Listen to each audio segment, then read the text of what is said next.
are going to move to our next topic. I will quickly talk about the future, because right now we've been presenting the current state of the methodology, some of the portfolio, some of the tools, where we stand with standardization and how the current, let's say, body of knowledge, the methodology helps with the compliance effort.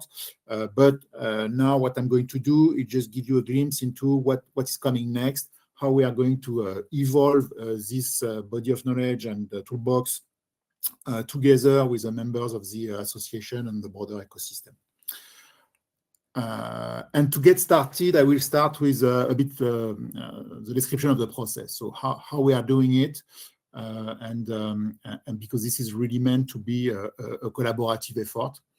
And so here on this slide, I'm kind of showing the portfolio evolution process. So you recognize it's basically a pipeline, and how the different bodies of the association, so we call them the working groups, so how they operate and interconnect to actually help steer the evolution of the portfolio moving forward.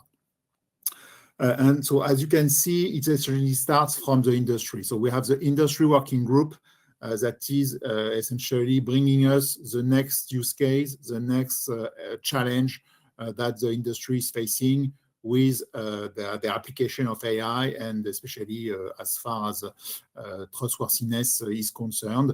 So they can identify gap with the current methodology or challenge that they have, and we create a map of this use case, gaps, and challenge.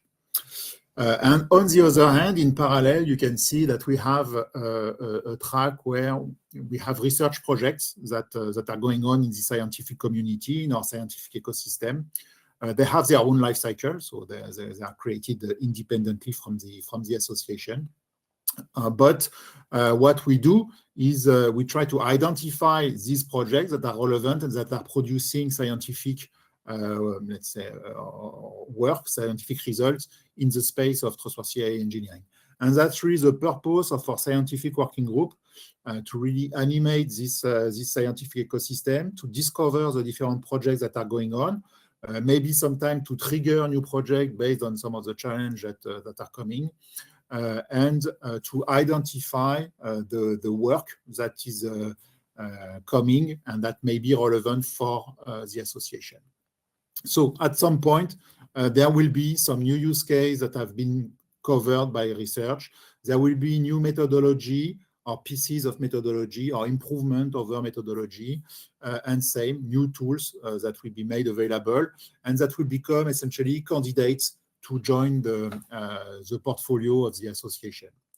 And this is where the Change Control Board is coming in. So Change Control Board is essentially the body of the association that is charged with the evaluation of new candidates, new contributions, and also the prioritization. And this Change Control Board is essentially driven by industrial members. So they get to identify what candidates will be useful for them, and what they want to use, and what work they want to invest in for further maturation and maintenance. So once they make a decision, for instance, if they identify a tool or a piece of methodology that they want to integrate, then they are going to define, the Change Control Board is going to define what we call an integration work package. So it's a unit of work that the association is going to pursue, and that is going to turn a research output into a portfolio asset that we can eventually use and put in the hands of engineers who will apply the tool or the methodology. So now we have, so this is what Jan referred to as graduate earlier in the presentation. So we have an asset that is actively maintained in the pipeline of the association. And from now on, of course, it's not the end of the story. So this asset is going to have its own life cycle, and the Change Control Board is going to decide on further evolution work package for this asset. So it can be maintenance. So for instance, Philippe earlier mentioned the problem of the Python version. So just because Python is evolving, sometimes you need to invest in maintenance and evolution work just to make sure that your asset stays relevant with current Python version. So that's one example of the work we need to do. But another example also is integration of feedbacks from practitioners. So they are going to discover things that are working not as well as they would like, or that can be improved based on experience. And we are going to have these feedback loops where we evolve the assets based on experience from practitioners. And at some point, of course, what can happen is that some of the asset is deemed no longer relevant, or it doesn't make sense for the industrial ecosystem to keep investing in some of the assets. There can be multiple reasons for that. Maybe there is a new asset that has been discovered and is now in the portfolio that does a better job, or that is more satisfactory to fulfill the need, or something that exists outside and that is also better, and so it makes no sense to invest in the asset any longer. And then we are going to phase out the component of the asset. So essentially, that's how it's going to work. So the main principle that I try to convey here is that the portfolio essentially is steered towards industrial value. So that's really industrial usage and value is providing us the North Star. But everything is grounded in science and in scientific work. And we also will have improvement through experience of practitioners. And we do that with an open approach. So the assets are open source, and the methodologies, the approach, the process also is open and transparent. So now, if we look at what we are going to do more precisely in 2026, so essentially we have three main topics. So the first one is appropriation. We really want to help our members to take the assets that exist right now and that have been mature and be able to use them. So both the methodology and the software. And of course, we have two targets. So one is the industrial teams, the engineers who discover for some of them the portfolio. So of course, we had all the industrial members of 𝗂𝘀𝘁𝗂𝘁 AI. So they know the portfolio, they've been using it. But in 2025, we also had many new companies who have joined, and so they need to discover this body of work and to start applying. So here we want to help and to facilitate that process and making sure the assets are as easy to use as possible. But it's the same also for scientific community and ecosystem, because we want to work with them to transform what we have. And of course, the first step is for them to discover what exists. And make sure that they understand and see the full range of what is available. So that's the first step. Second is what we call transformation. So here, the idea is to refactor the assets so they are fit for the future. And typically for the methodology, that means identifying what will be the right standards that we are going to use together as a community to model the methodology, and so we can have different contributors from different scientific organizations who are able to together to participate in the specification, evolution, modification of the methodology. So we are thinking of standards like CSM-LV2 or this kind of standards that we can share to model the methodology. Likewise, for software, we are going to make sure that the software is becoming more modular, is easier to maintain and to use in a variety of contexts that corresponds to the need of our users, of the engineers, and that probably will require some refactoring and unbundling of existing software. And then the third, let's say, work that we are going to do is innovation. And this will start really by turning to our scientific ecosystem and invite everybody to look at what has been produced by 𝗂𝘀𝘁𝗂𝘁 AI. So what is the current situation?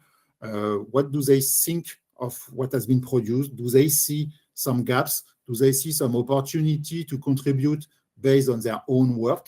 And then we will do a call for contribution on these gaps that have been identified so that all our scientific members have an opportunity to contribute and to propose a change.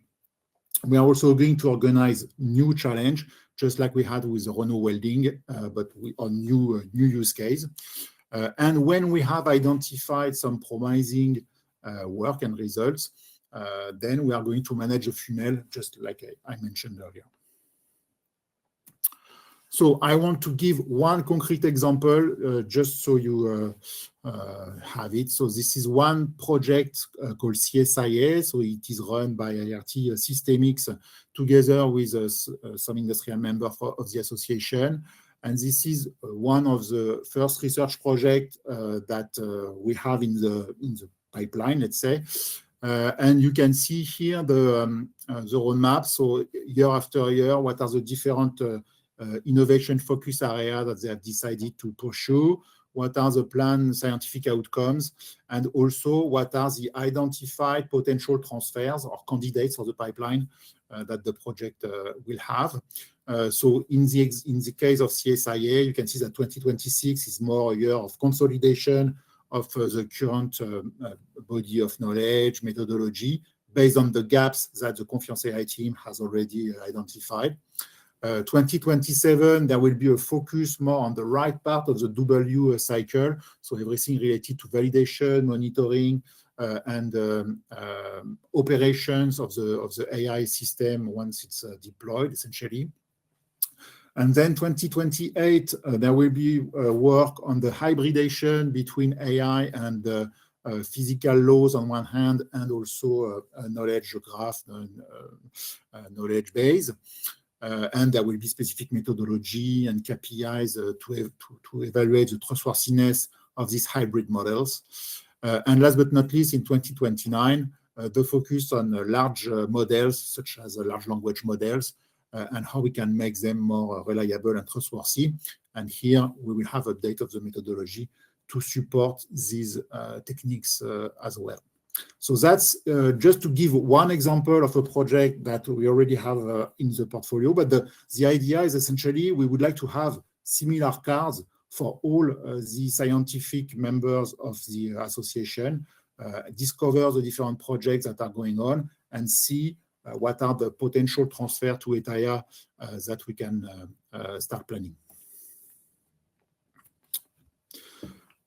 Last words on the standardization roadmap. So as 𝘂𝘁𝗂𝘁 said, 2026 is a big year for standardization. Indeed, this is when all the harmonized standard will be defined for AI to, let's say, implement the AI Act.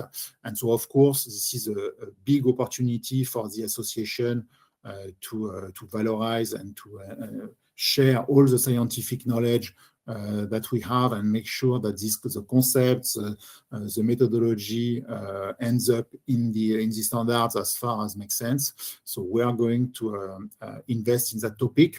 And we are also starting to position for the future.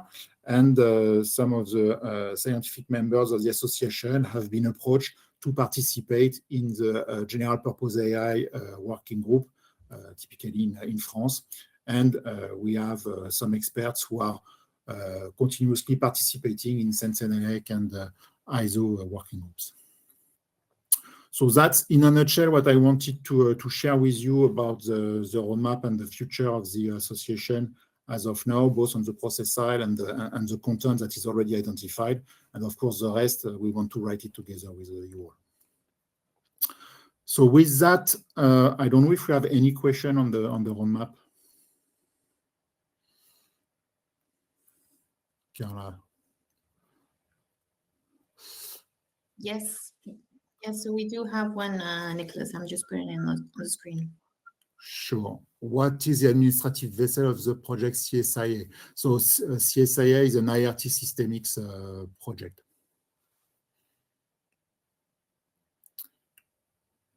I don't know if we want to elaborate any further on that. I don't know, Carla, do you have any?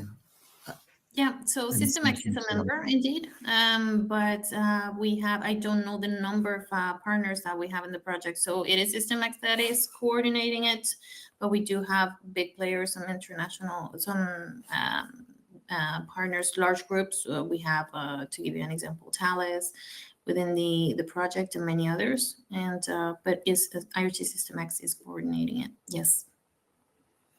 So it is a French project, French-funded project. And indeed, coming from the same ecosystem that has been working on 𝗂𝗽𝗱𝗁𝗂, so of course they are, let's say, a bit ahead in terms of knowing the gaps of the current methodology, because here we have the practitioners of the methodology, so they know basically where the gaps are and where they want to focus next for the research. And so this is why also I'm taking this as an example, because it's the first one to be ready to present its roadmap. But of course, clearly the ambition is to open this process, as I explained, to all the research organizations that are working with the association. And we know that there are already many other projects out there.